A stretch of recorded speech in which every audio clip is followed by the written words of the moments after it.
All right, welcome to Phoenixville Public Library, ladies and gentlemen, in our community room. To our program tonight, we're pleased to have back with us NASA Solar System Ambassador Dr. Donald Miller. He's going to launch us into space once again, taking a look at the Artemis missions to the moon. So, Don, welcome back and take it away. It's good to be back. Thanks for coming tonight, folks. So I'm a Solar System Ambassador, so it's a volunteer role with NASA. They provide us with lots of information, and I'm here to share my love of space and science and what NASA is doing, as well as European Space Agency or mankind trying to get into space. So tonight is really about Artemis. We'll focus mostly on Artemis II that just happened, but I want to sort of put the whole program into context, okay, so you can understand what we've done in the past, where we're going, and why we're going there. Okay. So, one of the questions you might have is why return man to the moon or humans to the moon? Brief history of lunar exploration we'll talk about, both robotic and human. What are we going to do in these programs in Artemis, okay, and then how will we do it? So, why the moon? Let's start there. Obviously it's a very close body to our planet. We want to establish leadership for America in space, and it's basically a strategic presence in the space programs. We've had that leadership role for 50 years now, and we want to maintain it. We want to inspire younger people, new generations, and STEM programs to really achieve and to become the next scientists and engineers for the future. Advancing civilization by the science that we developed, which we did a lot during the Apollo program, as well as through the shuttle program, creating economic opportunities, hopefully with the moon. We really want to have a lunar economy, so that we could actually have programs there that would be more than just science-based, that would actually support an economy that would return value to companies. Improve technology capabilities for sending humans ultimately to Mars. Okay. Elon Musk loves the idea. I personally am not so sure, but we could talk about that if anybody wants to talk about it. Okay. What did we learn? Let's go back 50-some years to the Apollo missions. What did we learn about the moon? We learned a number of things. One is that the moon is about 4.6 billion years old, and that it was geologically active in the very distant past. The Apollo 11 samples proved that the surface of the moon is actually basaltic, meaning volcanic in nature. It's not unchanged meteorites. One of the theories that have been around for a long time before the Apollo missions was that the moon was an amalgamation of meteorites that just happened to be orbiting around the Earth and finally formed that body. That was proven to not be the case. The mare, which is the lava flows, they look like those black circles you see on the moon, are lava flows, not primitive rock. Okay. This is actually what's called a rill, this valley here. Those are volcanic tubes, essentially, like we have on Earth, with the top having collapsed. Craters come from asteroid impacts, not volcanic activity.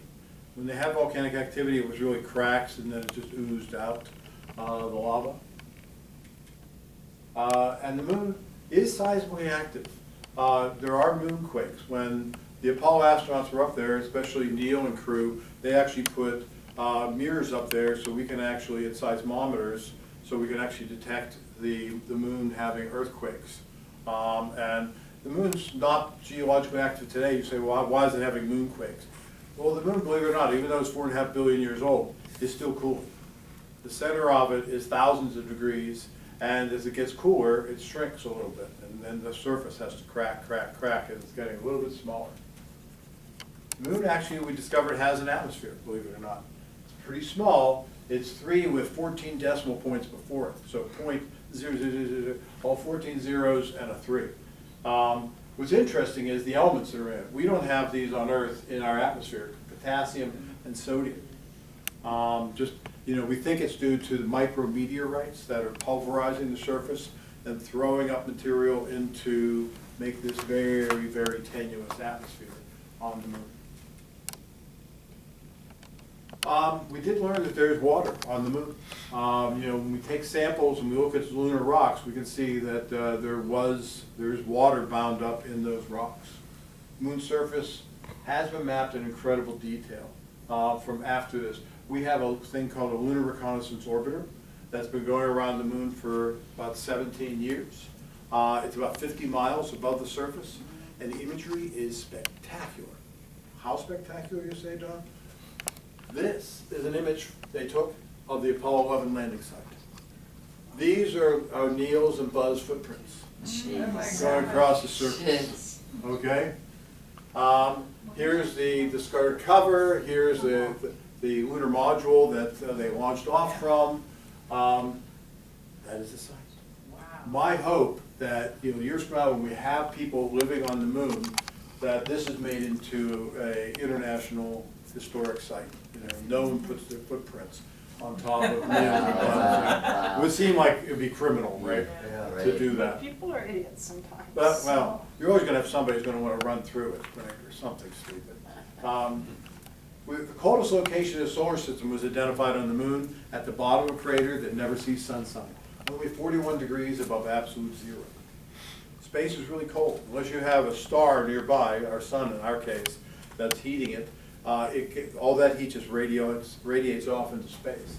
So it's really cold, which is actually good for us, and I'll explain why. Research continues today on the moon. There's going to be at least 3, maybe 4 more robotic landers this year that are going to try to land. Remember, back 2 to 3 years ago, we had a number of them that tried to land.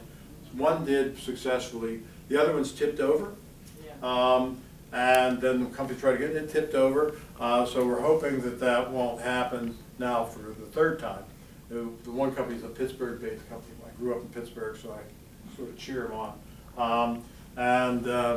They've just got, I hope they've looked at the physics of it, because when you're in a very low gravity situation, tipping over is much easier than it would be on Earth, because you have a lot of mass falling down, but you don't have as much, so it doesn't take much, and then over you go. And they were making these things pretty tall. So I don't know exactly what they've done, but anyway, so this is just to give you an idea. You can also, there's a site, if anyone's interested, called NASA Eyes.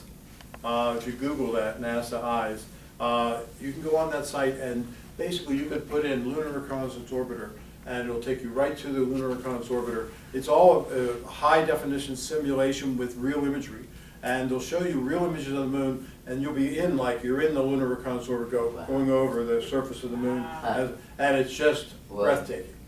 Okay? You can say, I want to go to see the moons of Jupiter. You can go to, I want to see exoplanets around another star. It's an amazing site. Eyes, NASA Eyes. Okay, highly recommend it. I use it all the time. So, quiz time. You guys all knew it was going to be quizzes, right? All right. What color do you think the lunar surface is? Is it white on the right, dark on the left, or something in between? Who thinks it's white? See how bright it is when you see the night sky and the moon's out? Who thinks it's in the middle? Okay. How about it's dark? Or that one. She's going for that one, okay. Yeah, I think so.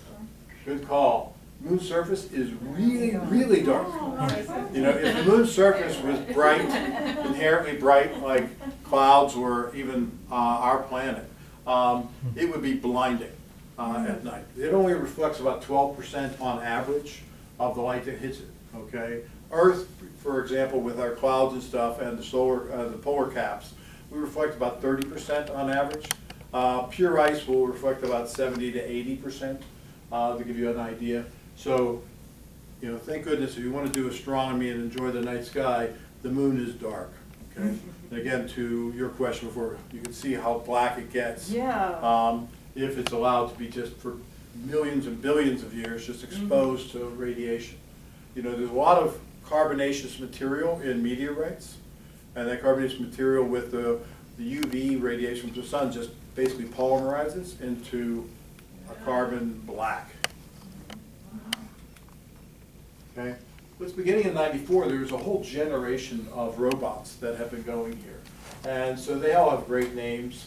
I mentioned already the Lunar Reconnaissance Orbiter (LRO) is known at NASA. There even was one that was called Artemis, it was a satellite. These first 3 were searching for water, and You know, one of the key things for us is going back to the moon, we need to find water on the moon that we can actually access. And why is that? Anyone have an idea? Why do we need to find water on the moon? Make fuel to get back home? Not to get home, but you're right, you can make rocket fuel, that's one answer. You can make rocket fuel out of water. On the lunar surface, you have 14 days of sunlight and 14 days of night. During that sunlight, if you have solar panels, you can make all the electricity you want, and then you can use that to electrolyze water and make hydrogen and oxygen. You put those two together, that's rocket fuel.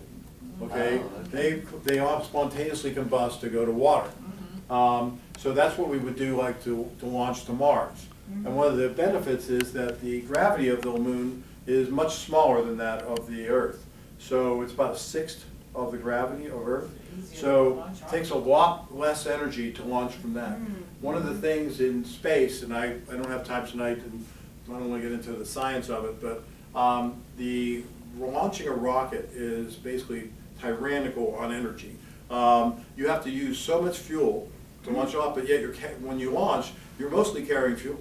Yeah. What you really want to get into space is just a small fraction of that, but that's what's called the tyranny of the rocket equation, because it's an exponential function, and the more you want to lift, the much more energy you have to have, the material you have to do that. It's really a challenge on Earth to get things off without using a lot of fuel. One of the challenges for Artemis IV is how do we get everything we want at the moon. So launching from the moon to do anything we want in the solar system would be much simpler. But we need rocket fuel up there. And then what was the other reason for water? Drinking. Drinking. This guy's on it. Okay? You know? Okay, so drinking. I mean, we need to survive in the moon. Water's heavy. We cannot afford to bring it from Earth, so we really need to find it there. Sorry, there we go. This is mapping that I was talking about. Then we have looking below the crust to try to understand the structure. Above the crust, looking at the atmosphere and stuff, and then just above the crust. All of these are spectroscopic. This is the lunar reconnaissance orbit I was mentioning. I didn't set up the internet, so I'm going to skip to this one. But just eyes.nasa.gov. Okay? You will not be disappointed. Okay? So, the moon has an orbit around the Earth, and the Earth and the moon system have an orbit around the sun.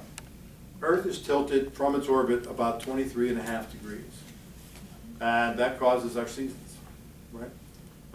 So we have a pretty severe tilt to our planet. The moon doesn't have the same tilt. The moon's about 5 degrees. So it's very subtle on its loop around the Earth. So what that does is says that at the south pole of the moon, we found craters that are so deep and the walls are such, and given that very small angle, they never see sun in the bottom of it.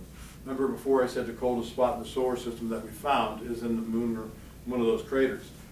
So the sun basically glances across, so you might have sunlight here, but this never sees it. The beauty of that is there's always meteors or asteroids coming in and bombarding that planet. And the moon's been getting bombarded for 4.5 billion years. They bring water. Truthfully, all the water on Earth was probably brought to us from the Oort cloud and comets and meteors bringing that into our planet. Because when we first formed, it would have been molten. There wouldn't be any water. So the only way we think we got it was from that. So that would have been hitting the moon too. And when they hit down here, it's so cold, we think the water stays. It freezes to a degree beyond, like, there's a stage of water, you have solid, liquid, gas. So you can go from solid to gas in one step without having a liquid phase called sublimation.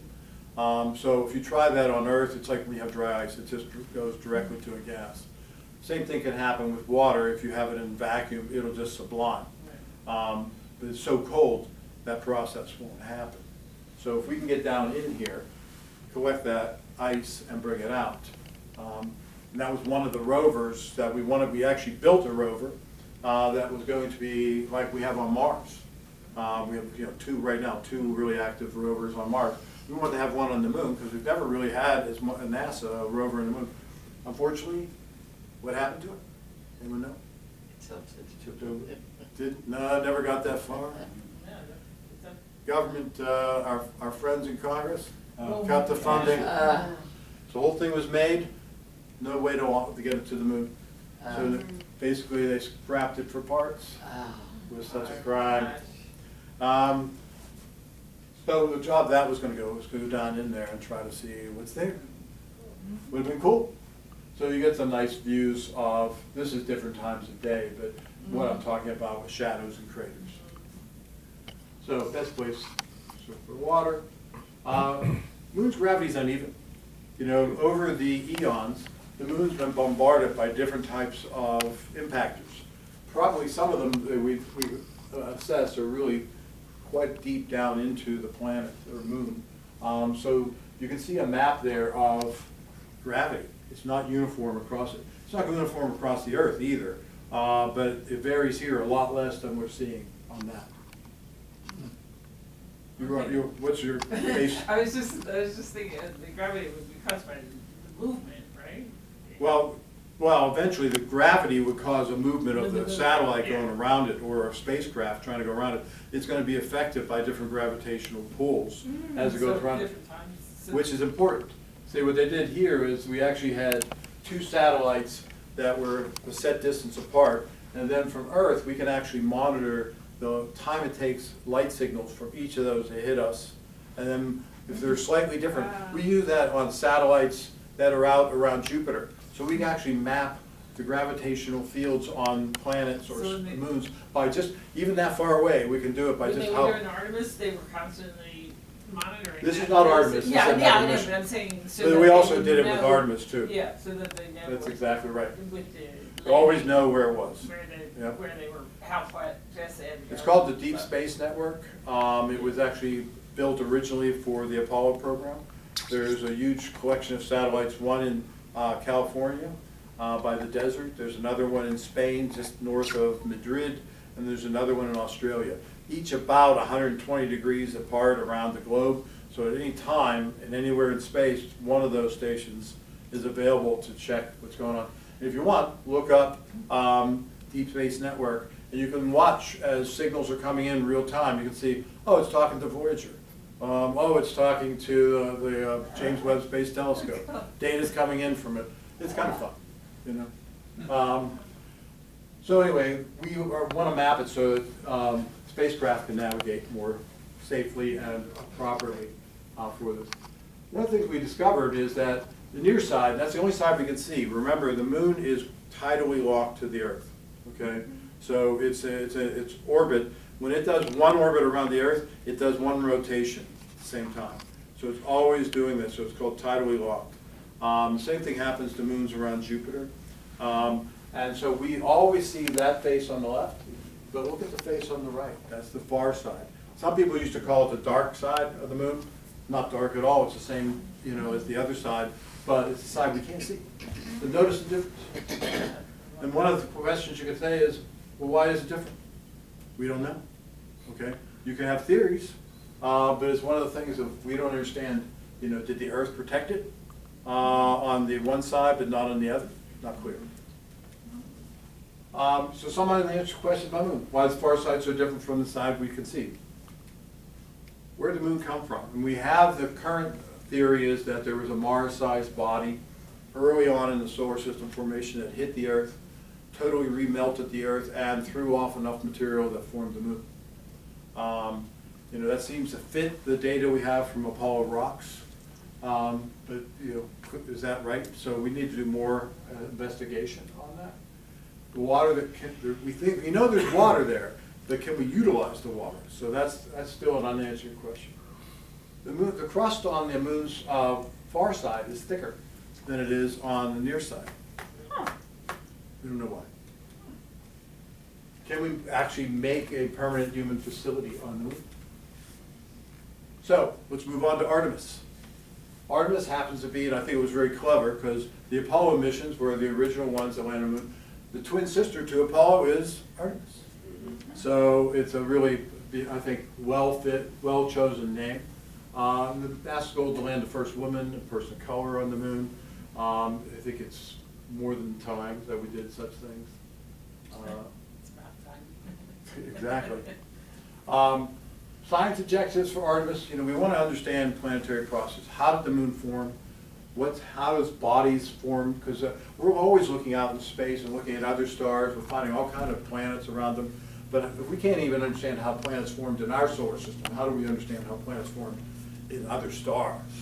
Understanding character of the lunar and polar volatiles, what's coming off. History of our system, reveal what the ancient sun was like. The sun's changing. The ancient sun, back when it first formed, was about 30% dimmer than it is now. Okay, it's slowly getting hotter. So in about 1 billion years, the sun's going to be too hot for there to be water on this planet. So we've got about 1 billion years to find a way of getting mankind off of this planet. But we want to understand how the sun's evolving. And then, think about our universe, the local space environment, science, and then investigate and explore risks of what we're doing. These are actually candidates for the program going down into the meteor crater in Arizona. Has anyone been there? It's beautiful. If you get a chance to go, I highly recommend it. Unfortunately, when I went, it wasn't this nice. It was 100-mile-an-hour winds, literally 100-mile-an-hour winds at the crater. I was holding on for dear life to try to just look out over it, but it's a mile across, and it wasn't a very big impact. So just the sheer force of these things, it's incredible. Here's an engineer putting basically a drill into a device to check it out. So these are some of the technology objectives. Look at, can we utilize resources on the moon? With basically make it much simpler for us. Can we generate power on the moon? Do we have to do that with nuclear, or do we do it with solar? Ideally solar if we can. We're actually running out of some of the isotopes that you need, plutonium, that we used to have stocks of, piles of. Then we ran basically out, and then we started buying it from the Russians, and now the Russians are running out because the nuclear arms race produced a lot of that, and then we all stopped doing that, thank God. But we're starting to speed up again, so that's Don Miller speaking, not NASA ambassador. I always have to caveat, he's going to have me recorded here. Okay. So, there's a lot we're going to learn by just being on the moon and how we handle extreme environments with humans. Original plan for Artemis was unmanned flight around the moon. So basically a totally, artificial intelligence driven mission, okay, with controls from Earth to a degree, but still it was running autonomously. Artemis II, manned flight around the moon, testing out how safe is it for humans to make sure you're not going to commit to a long duration stay and flight program that you can't even control the temperatures in the craft, atmosphere, etc. 3, manned flight to land on the moon. 4, manned flight to build the first lunar space station.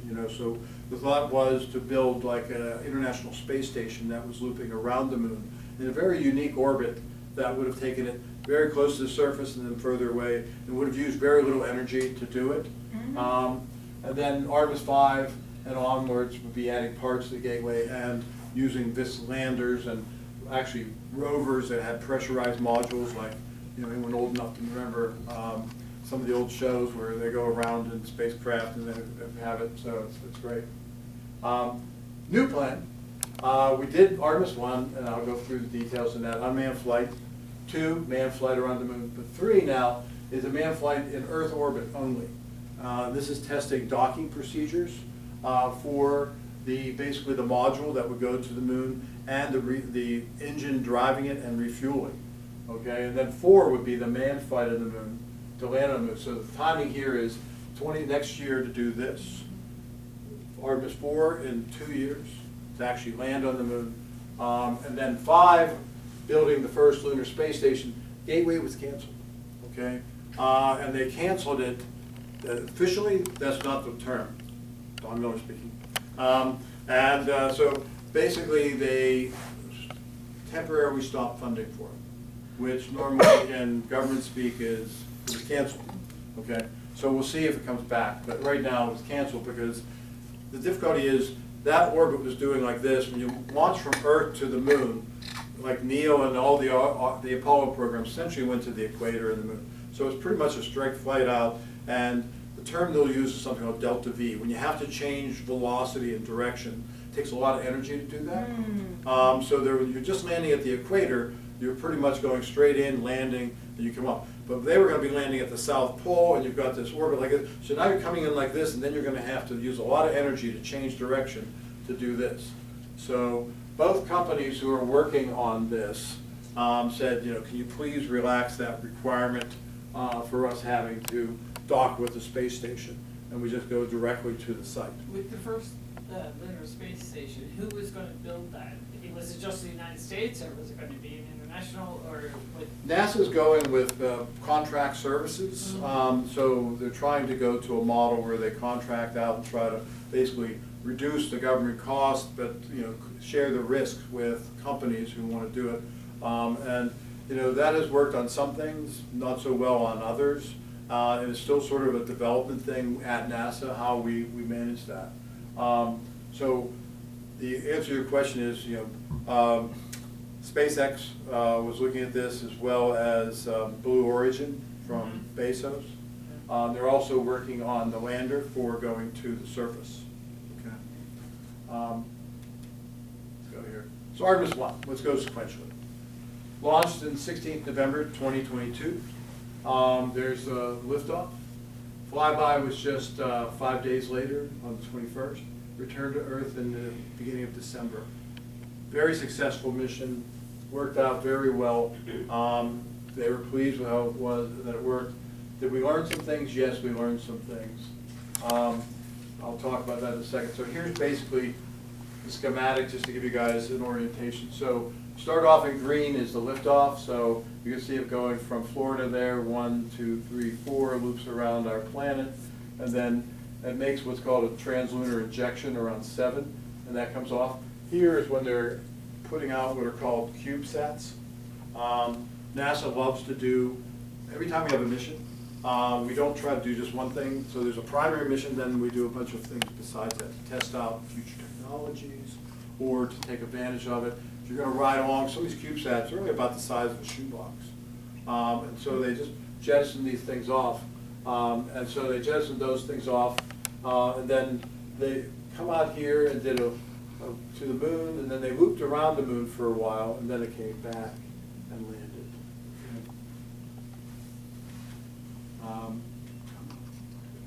So results from the Artemis I mission. Overall, everyone considered it a great success. Rocket flew around the moon as planned. Spacecraft considered able to carry around astronauts for Artemis II. However, issues were identified. Heat shield, you may have seen photos of this. I have some photos I'll show you. Basically, there was problems with the heat shield that it took more damage than they thought it would take. Given the history we've had with the space shuttle and the heat shield, you don't want to have a disaster on your hands. So they did a modification for Artemis II.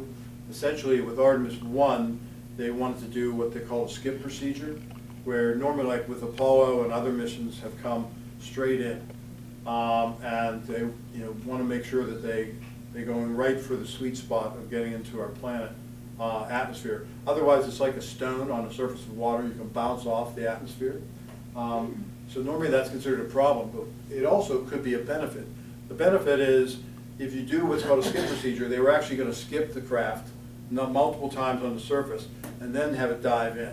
What that does is slow the craft down a lot and gives you more control where you actually land.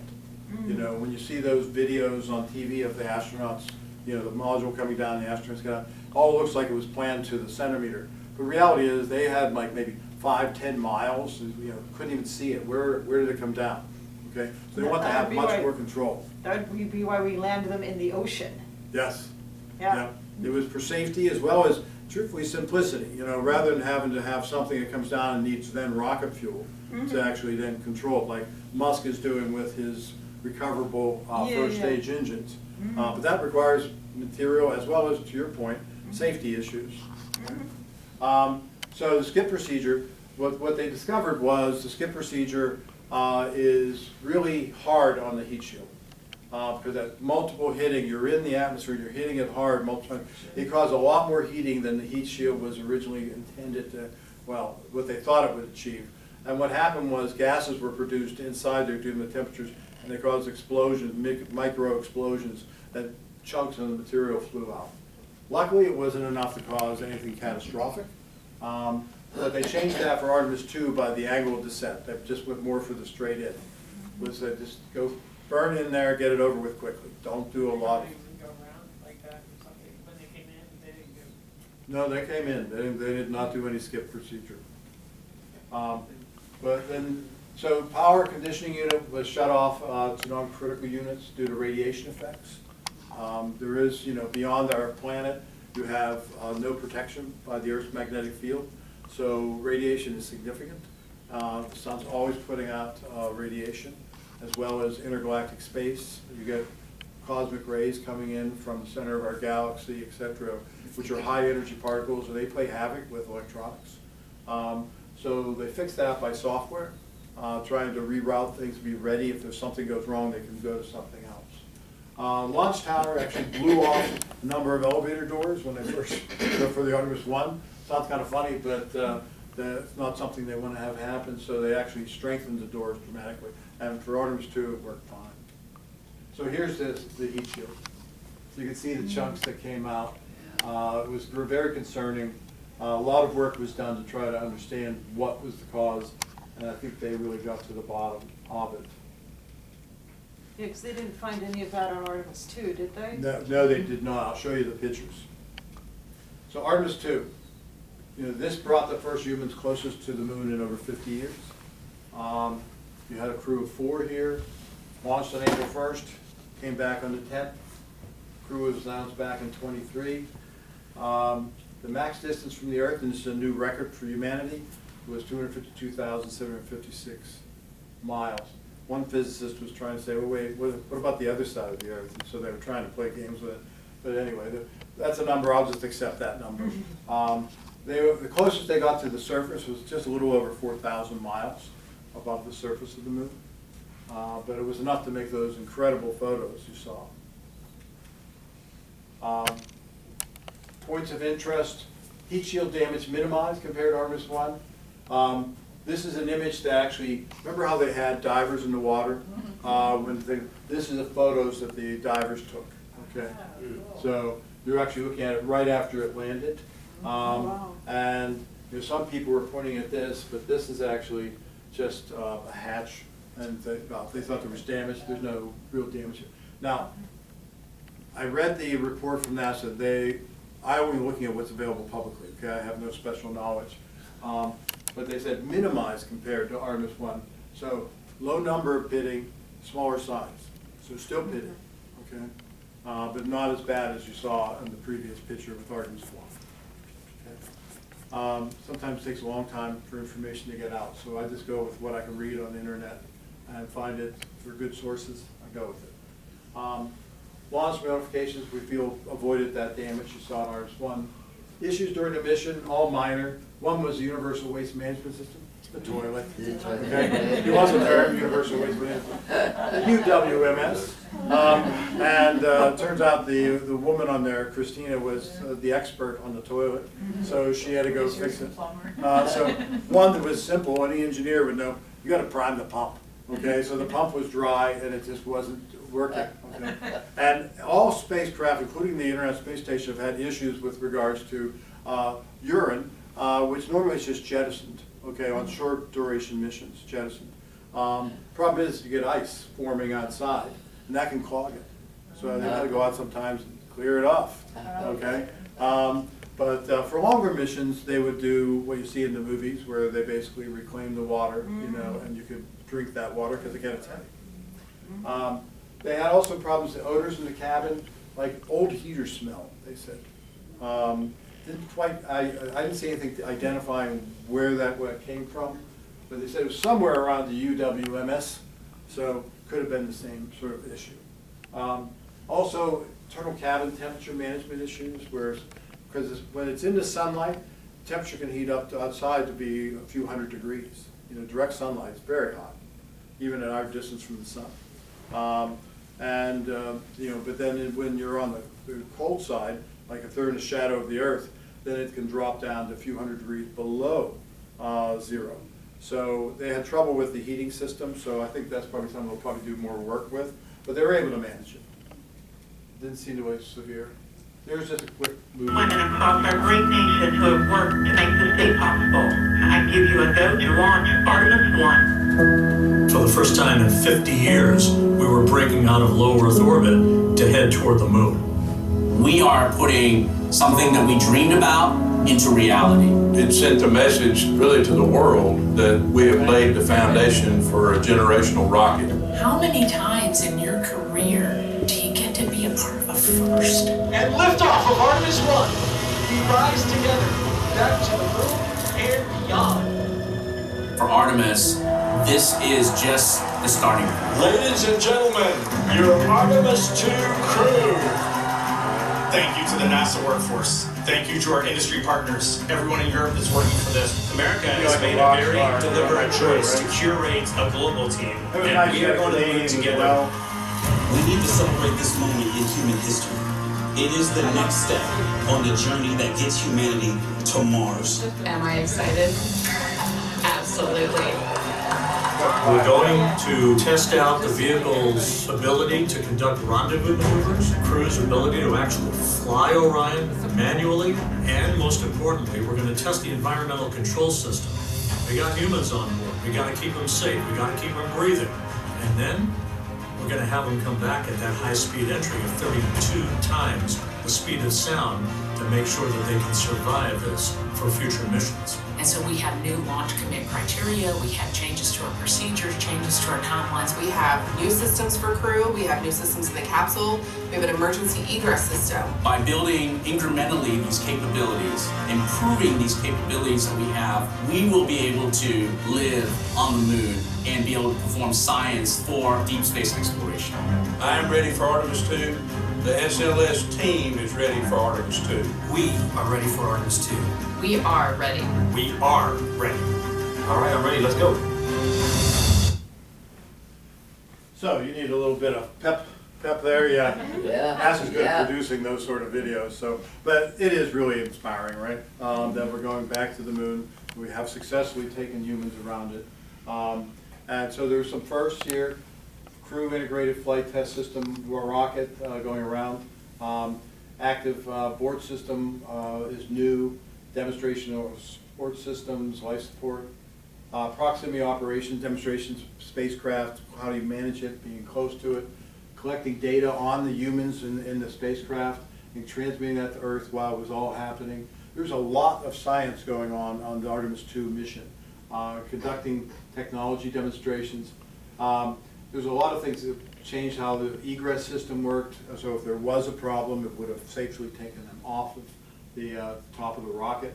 Common elements were also tested to make sure this is all working. So safety is the top priority. Sometimes I get the question of, well, why does it take us so long? You know, it only took them a number of years to get, Apollo from Kennedy saying, we're going to be there before the end of the decade, and we made it in '69, barely, right? But we made it. But that was basically a war setting. We were in a Cold War Did NASA get with lots Russia. of funding then? We had, and that's my other point, is we had 4% of the GDP going to NASA at that time. Now it's 0.1%, 0.2% the GDP. NASA funding has never kept up since the Apollo ended. And today, it's just, you're starting over in essence. The engineers and scientists from those Apollo days retired or passed on. And so you're recreating material. And truthfully, we're doing things in a whole new way from what was done before, with a lot more science, a lot more engineering behind it. What's in your cell phone, the computer capability of this far exceeds anything on Apollo 11, 1,000 times more than what they could do. So it's a lot of work. We're not trying to risk lives. We want to make sure that the astronauts are going to come back safely. So nobody's doing something to push it just for a timeline. This just shows, again, sort of, this is Artemis II, the mission going around. when they were low Earth orbit, they make sure everything was right. So if there was a problem, they could have come back to the Earth, but there wasn't.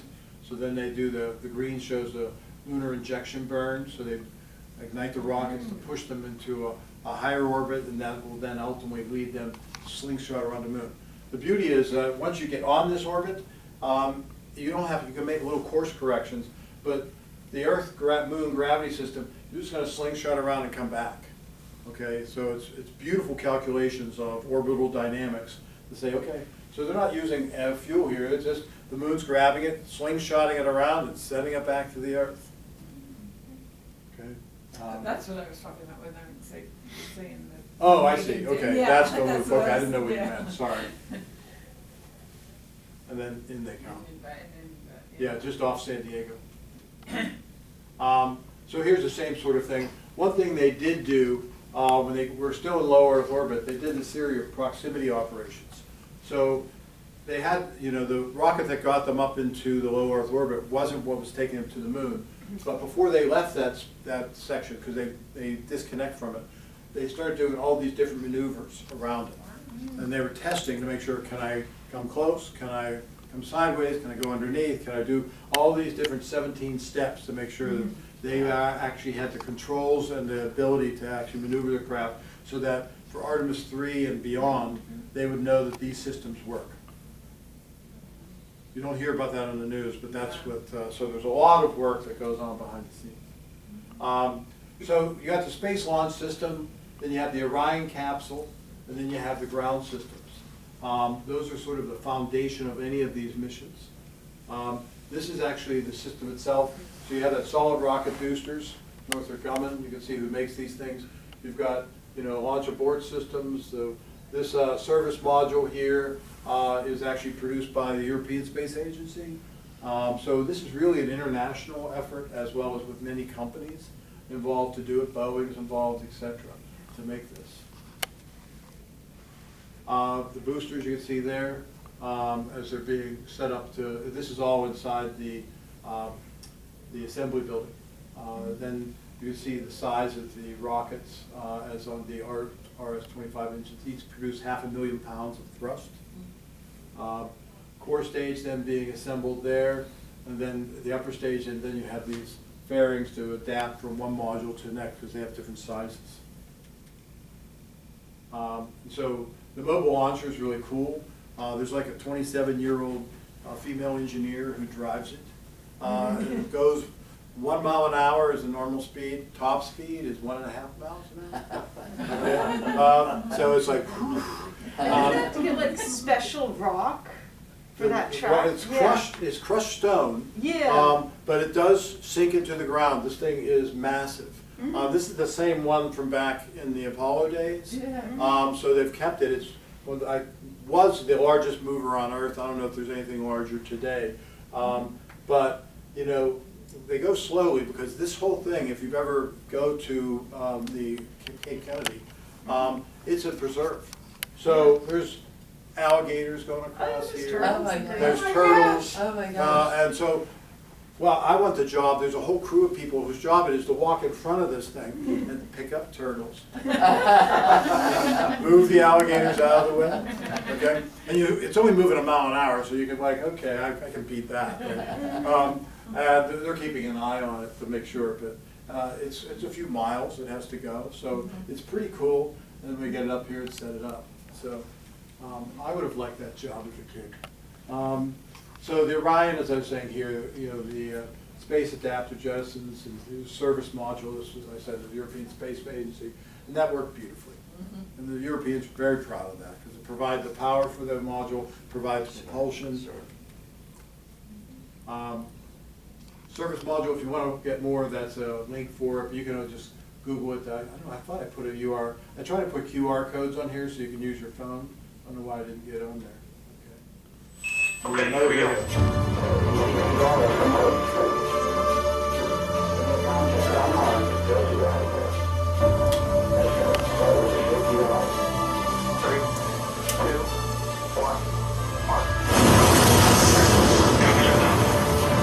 This is a simulation, but it does a nice job. And if you watch the broadcast, you're seeing real-time images, which was fantastic compared to what you used to see in the television. Yeah.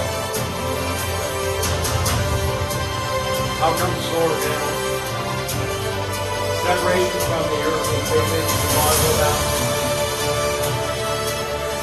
Testing those procedures that I was telling you about, you know, around the spacecraft. Now, fly to the moon, over the ground, back. We have to separate, out to the reactor.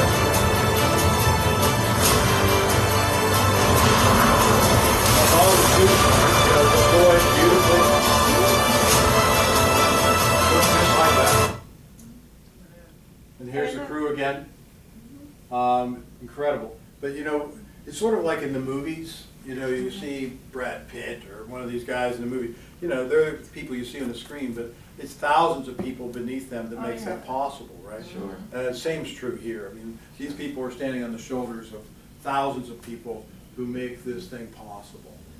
But it's great to have heroes and people you can aspire to. I want to go into science briefly with this. Is everybody okay? Am I covering this well? Yeah. Any questions at this point? Okay. Yeah, I was just going to ask you about is the health constantly being monitored? Oh, wait till you see. This crew was monitored to a degree that was amazing, okay, which was great because I have a whole separate talk that maybe sometime we can come back and talk about, but the challenge of space to our bodies is not insignificant, okay? We evolved on this planet under 1G, protected by a beautiful atmosphere and a magnetic field that protected us. You go into space, you're throwing all those things out the window. Our body tends to have problems, okay? So we want to understand that better. We at NASA have been working for over 50 years trying to understand the impacts of space, and we're still trying to understand the impacts of space and how to mitigate what happens to people when they're in space. So human health and biology is key. Preparing for surface science, when we ultimately get onto the moon, we want to be able to do some great science there. It's not just collecting rock samples for the fun of it, it's really understanding how do bodies form, what's happened over the history of our solar system, the geology of our system. You know, it's an opportunity to demonstrate science in basically we call it cislunar space, being close between Earth and the moon, cislunar space, crew operations. Lunar Crescent Orbiter has basically shown us a lot about the surface and where we could land. So we want to test if those things are accurate. And that's one of the reasons for Artemis II, they were taking so many pictures and looking at it. And you may have heard that they actually were seeing flashes of light on the surface and the dark side. So there's debris always hitting. I mean, our Earth is getting bombarded every night. You know, tons and tons, actually hundreds of tons of material are hitting our planet every day. But you know, we don't notice it on this planet because the atmosphere, most of it burns up before you even notice it. But on the moon, there's no atmosphere, so it just impacts directly on the surface. And so there was some hint from Apollo missions to that, but this mission actually saw it, so it was pretty cool. You know, so basically testing all the procedures, making sure the science was integrated with the mission. So you saw this before, so basically what I just want to show, here is the lunar flyby stage, so that they could actually look and do the science as they were close. So that they had a lot of special cameras they were using, trying to look at that as well as instruments. So these are some of the things they're doing, the science objectives. You know, basically looking at the albedo of the surface, those flashes I mentioned before, trying to look at changes of the light and color, looking at potential landing sites that we think on the moon. You know, do they look good? Take really close pictures of those. Look at impact history. Again, getting back to how the heck did the moon form? What's happened to it over the eons? Looking at the Earth and volcanic history of the planet. There are capabilities of various things, from looking at exercise and archiving things to flight team support.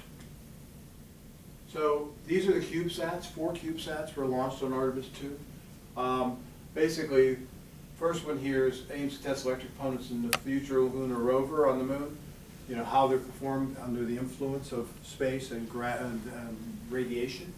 So, you know, you can look these up if you're interested. I'm not going to read all those to you, but we don't take any, we don't miss an opportunity for science. Okay, and so these were four that would allow us to look at, you have some samples of dosimetry, looking at biological effects on tissues, etc. So hazardous space, RIDGE, is the term that's used at NASA. So combination of space radiation, isolation and confinement, distance from the Earth, gravity, and hostile closed environments. So this is some of the things we worked on this mission, and I'll go into these. One is ARCHER, which stands for Artemis Research for Crew Health and Readiness. They wore these wristbands to track sleep, motion while they're there, effect of deep space on those parameters. And they basically did pre-flight assessments, and then during the flight, and then post-flight assessments.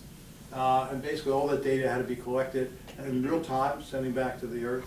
So it was a good way to test that communications link. They actually had much better communications back to Earth for those high-resolution images you saw, using lasers to transmit rather than radio waves. Okay. Immune biomarkers. One of the things they found when you look at what happens to humans in space is our immune system gets affected. People are more prone to infection. And we don't know why. So collecting samples during the thing to look at what happens to their immune system during their flight, and what's happening to hormones, viruses, cell changes, because our body is seething with organisms. So what happens to all those in space? Without the gravitational pull on organs, the immune kind of gives up thinking it's a little bit. Yeah, I mean, there's fluid changes throughout our body. Right now, all of our fluids in our body are being pulled down to the lower part of our body. In space, it actually, the fluids go all over. That causes swelling, that causes problems with eyesight, the sinuses, you name it, okay? So lots of work trying to look at the effect on the immune system. They're looking at how the crew here looked at their blood, their urine, saliva, what's going on to assess it. Also to assess balance, muscular and vestibular. I didn't include a video in here. There's a really nice video I was going to put in and I ran out of time, that showed that Christina Koch, when she came back to Earth, she was doing a double-blind test where you put your arms together like this, you close your eyes, and you have to walk like that. And she couldn't do it very well at all. So for the first week, she was really challenged with doing that. It's very dramatic. You're watching her, she's all over the place. But then she did seem to recover. But some of these recoveries are slow and sometimes not 100%. You may remember the Kelly brothers, and Mark and Scott, and Scott is, he's a senator. And so they looked at, that was a wonderful test because one spent a year in space and one stayed on the Earth. And you saw a lot of changes between the two. Not all of them went back to normal when he came back. Okay. This was a cool one, Avatar, virtual astronaut tissue analog. So what they did was collect cells from all the astronauts. It was voluntary, but everyone volunteered for it. And you could pipette into those little holes there, nicely colored blue and red. And basically they put the cells in there so they could actually have bone marrow cells in there, stem cells looking at what's going on in the immune system. They had liver cells. Forget what the other third cell they had in there. So they had basically 3 different cell types looking at the impact of those. So essentially it was all ready for experimentation to see it, because you weren't going to open up an astronaut to see it, but if they donated the cells, then you could actually see what happened. I've seen none of the data, by the way. I'm anxious to see the data on all these things. I was telling you what they measured. And this is basically how they do it. So 4 organ chips. And then they can basically look at this. So it's really nice technology to try to do it. Come on. So radiation sensors, they had dosimeters in their pockets to look at how much radiation they got. And as I say, that's one of the big challenges, especially going to Mars. The moon is relatively close to the Earth. It's only like a 10-day mission, so you're not getting a huge dose. There was a question that the launch might have been delayed because there was a solar flare, an eruption right by, 2 days before the actual launch. And it takes about that time for it to come by the Earth, and it just missed the Earth. Initially thought it was going to hit, and that would have stopped the flight. but it missed the Earth, so they said you can go ahead. But so radiation is a real concern. And one of the challenges, like when you're on the lunar surface, you know, if you get a warning that there's going to be a solar flare that's coming your way, you have to get the cover right away. I mean, the radiation is severe. And so probably that means get into like a lava tube or underground somehow, and get yourself there as quickly as possible. So CubeSats, like I mentioned, are also doing this work. These are different experiments they were running, you know, looking at trying to understand what's going on with the bone marrow, as we said before. If you want to learn more, here's some QR codes you can use with your phone to try to do it. There's voluminous information on the science that was done that is really interesting. And it's just living on Orion. This is actually, in case you're interested, the menu. I kind of like, I'm a hot sauce guy, so 5 different types of hot sauces. I thought it was a pretty nice gig. Okay. That's a really nice thing. I like the barbecue beef brisket. Looked pretty good to me. Broccoli au gratin. You know, they're not just using the crappy stuff, you know. Isn't that great? 5 Canadian products, including maple syrup. Okay. It's not like the freeze-dried stuff that the astronauts on Apollo. Yeah. And if you've ever tried the astronaut ice cream thing where it's freeze-dried, it's not good. Apollo never used that. That was a gimmick. So just so you know, it was never in space. So just interesting with what they had to eat. These are readiness activities they did to just test things. I mean, testing beyond testing beyond testing. Again, it's all about safety, systems work. Are we getting what we need to have done? Quick brief word on spacesuits. This is Neil's spacesuit. If you haven't gone to the Smithsonian, if you've seen it, it weighs 180 pounds. I mean, Neil was a beast, okay? He went to Purdue, I went to Purdue, so I just thought that was good. Never met him though. So you can see it's on display at the Smithsonian. But to 180 pounds, the new Artemis II suits, I would say 110 pounds.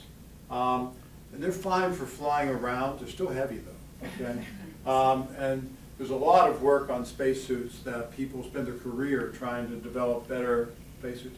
We know that when we land on the lunar surface or even in space, this is too much mass for people to manipulate easily, because even if there's no, if it's microgravity, you're floating around the space station, there's still the inertia of that of the craft. You can't get rid of the fact that the inertia is there, so it takes a lot of energy.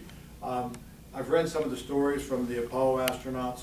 When these things were inflated, the gloves would inflate and they were like balloons. And they said just squeezing your fingers was like incredible effort. And even with these, which were made to use in the space station or for an extra vehicular journey outside the spacecraft, some of the guys and women who have used those things have said, you know, they were marathoners and they said it felt like they were doing 2 marathons.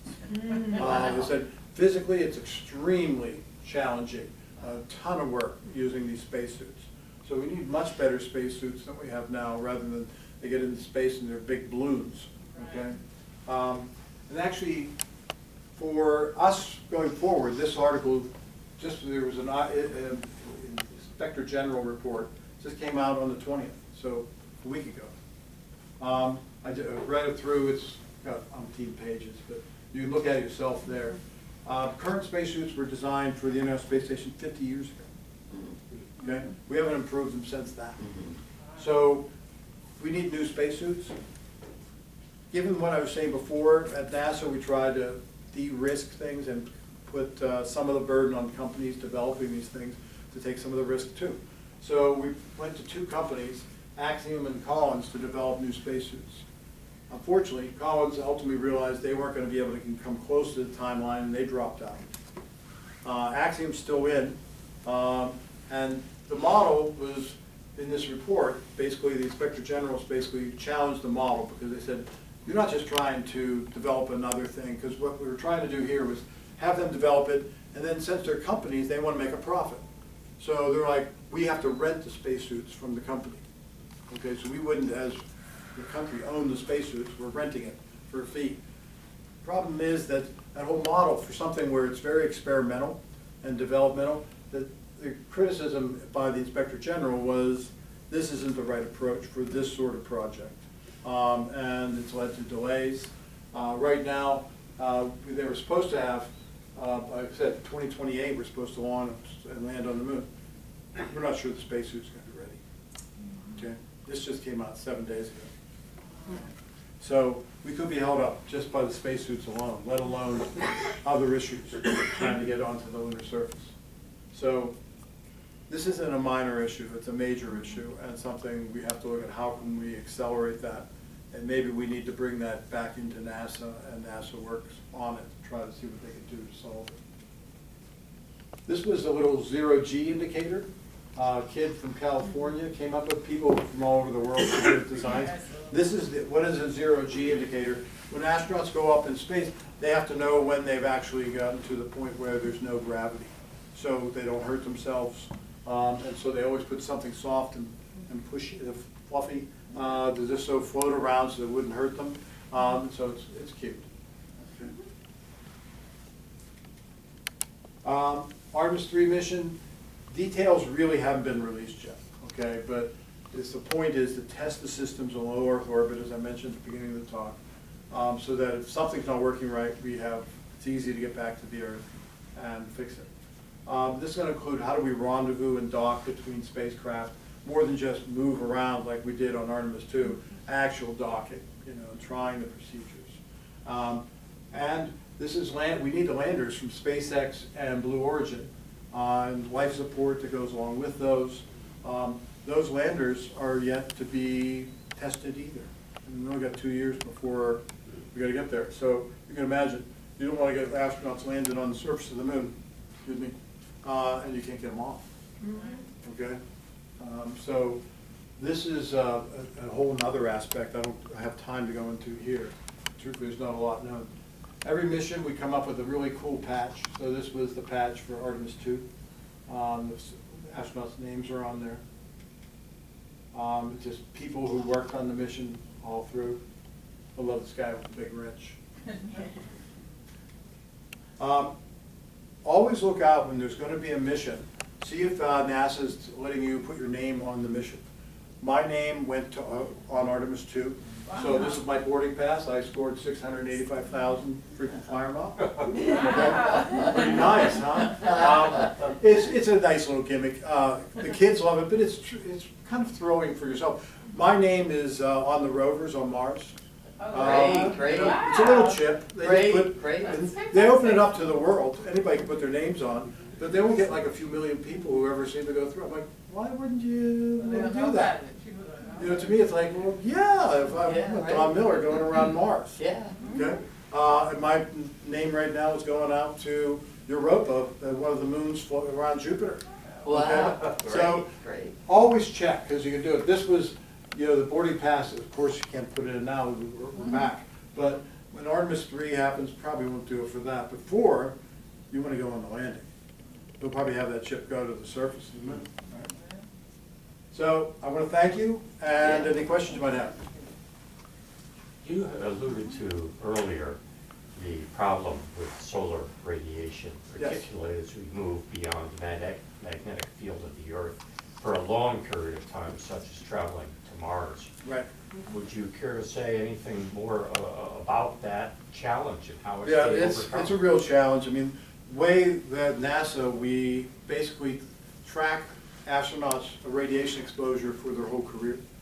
And there's a limit how much radiation they're allowed to accumulate, because it's a cumulative thing. So, we want to know if their likelihood of doing it. Right now, if you sign up to be an astronaut, you're agreeing to about a 3% chance of fatal cancer. Okay, that's basically the level of exposure. People have done the numbers with the current systems we have. If you went on a trip to Mars now, Elon wants to sign you up and you want to go to Mars, well, you probably have a 30 to 40% chance of fatal cancer. Okay, you've got at least a year in space heading out, a year coming back, plus Mars doesn't have a magnetic field and essentially almost no atmosphere to speak of.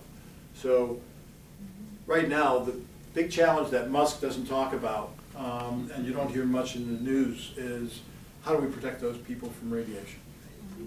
and we're looking at it. We're trying to see, can we put material around the spacecraft, like even in the International Space Station or on Artemis II, there are protections we build in it for radiation. So if there was a flare or something, they're supposed to go to the protected area of the ISS or onto the module, cover themselves with shielding material. Generally, materials that have high hydrogen content are much better at absorbing the radiation than those that don't. The challenge is not only from the sun. One of the most severe challenges is from intergalactic space. The exploding stars produce every element in the periodic table, and they launch those near the speed of light. So those are the cosmic rays. And those things come in, they have energy that when they hit things, even if you stop it in lead, secondary particles come off because it's so much energy. Now you're getting bombarded by all those secondary particles. So one option is try to use a very high amount of hydrogen-containing materials. Water's a good one. Problem with water is it's heavy. Too heavy. Okay, would be nice, but it's too heavy. You could put a lot of like plastics up there that would be at least some degree of shielding. Another that they're looking at is trying to do like a magnetic bottle, emulate the Earth's magnetic field. See if you can make those particles pass by the craft rather than hit the craft. That's a cool idea. It's a cool idea. Big problem with that one? Energy. Yeah, yeah. Just think how much energy you have to burn just to make that field. It's got to be a strong field. Yeah, constant field. So, do I have the solution? No. Are there people at NASA working on it? Yes. Okay, and so there's a whole group that's working just on trying to figure out how would we go to Mars. The moon will be, I think, an interesting way to look at that because then we're going to have to deal with it, right? So we'll have to have structures on the moon that people can go to. We'll also maybe try to build near lava tubes so people can go down into those lava tubes if there's like a solar storm or something. But they still have to handle the galactic radiation. So lots to understand. That sort of answer your question?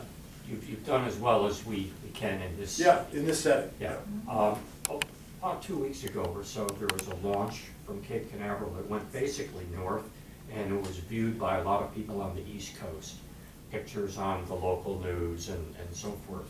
And I'm thinking, oh man, I wish I had known. I would have liked to have gone out at night to have seen that. Is there a website for launches? Is there You can look it up now. A lot of these launches tend to be that you're talking about tend to be military. No such schedule. Sure. Okay, you're not going to see that. You just have to get lucky, and you see it go off. There was one a while back. I was on Fox News talking to. They were asking me about it, and I was like, it was a launch. It's just a matter of you can see the spacecraft igniting in the upper atmosphere. But there is the it's down in Baltimore, Maryland, the launch facility there. They would know the name. Wallops.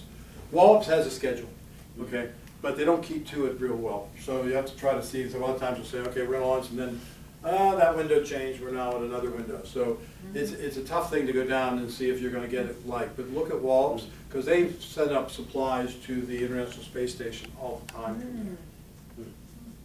How do you become the solar system ambassador?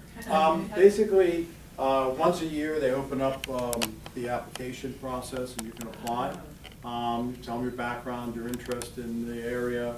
You have to be a good communicator. You have to have someone who really loves this field. Basically they're looking geographically that we're spread around the country, that people. Do you have to do any training for it or anything? No specific training. Myself, I hold a bachelor's and a PhD in engineering, and I've been doing astronomy as a hobby my entire life. I'm a member of the Chester County Astronomical Society. I'm the observing chair for the Chester County Astronomical Society, and I love reading astrophysics and such. So, one time when I was just finishing up my PhD, I tried desperately to become an astronaut. I got close, but then the shuttle blew up, and that was the end of that dream. as many of you probably have, your career paths are not always linear, and so, you have to move on with life, and so I did. That's great. So I kept it as a hobby, but it would have been amazing to have been able to get up there. I would have loved it. But I wouldn't go to Mars, okay? But that's me. Yes, Jim. This was so exciting to be a part of this Artemis II. Has funding come in? I mean, Congress had to get excited about this. I mean, President Trump wanted their autograph. I mean, really. But I mean, is funding I've not heard in the any future? opening of the gates of funding. There is discussion about that because in his life, in his political life here, before he leaves office, he desperately wants a landing on the moon. Oh. So we'll see what happens, Yeah. but I haven't heard officially Okay. that there's been any approval of increased But funds. even Congress could have put a bill in there Well, to get funding. if we'd used a fraction of the war money, we could have done a Yeah, lot that's too. true, that's true. We'll have to tell Yeah, call him up for me. them. Yeah, okay? I will. What's your name again? Big baller money. So let's see, I've got a talk on the 7th of May at the Exton Library. If you want to come to that, I'll be talking about the Lucy mission, which is going to asteroids, because asteroids are really the remnants of the formation of our solar system. And so we're always studying asteroids, so that's a really fascinating one. Okay, so if you're interested, you can see it on their website. Okay? Thank you. Thanks for coming. Thank you, Don.